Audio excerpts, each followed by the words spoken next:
Welcome back to homelab Networks. My name is AJ, and in this video we are going over my network setup and configuration and what the basis of a home network is.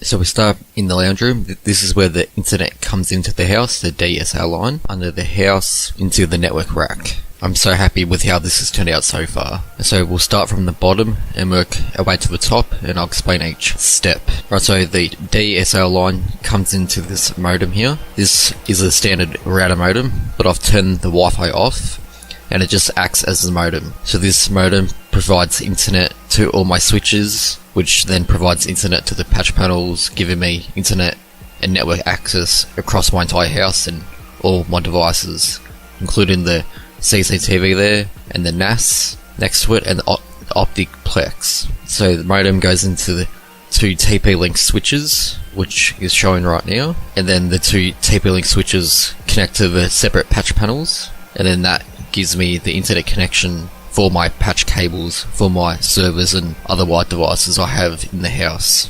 So my goal is to one day fill all 48 ports, which seems crazy for a home network, but I do think it's possible, and I'm determined to do it. And then obviously all the servers now are all wired into the patch panel, then which traces back to the switch, then traces back to the modem. So I only have access points. I don't have a wireless router, as they're called, the combos. I just install two access points in the house, and the only wireless devices on those access points is the TV and the like iPhones and iPads. Otherwise, every device in the house is wired straight into this network rack, into the patch panels from the switches. And so that's the basis of the network configuration and how it runs. It all goes through that modem, and then all goes through the switch, and then I patch everything through the panels, which you can see now are labelled. So as today I did a cable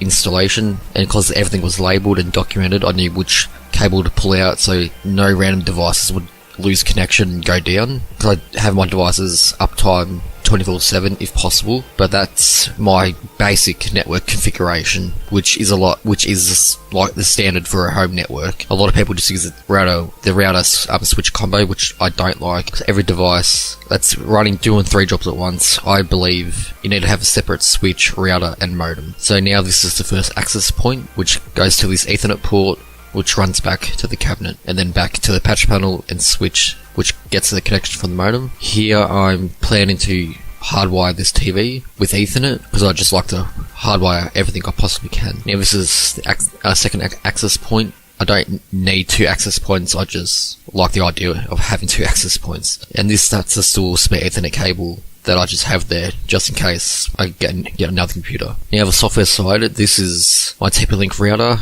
my DNS is Pi-hole, my secondary DNS is OpenDNS, and my client lists, these are all just reservations or static IP addresses for those devices, so they don't change. But thanks for watching, guys, hope you enjoyed it, and I'll see you in the next video.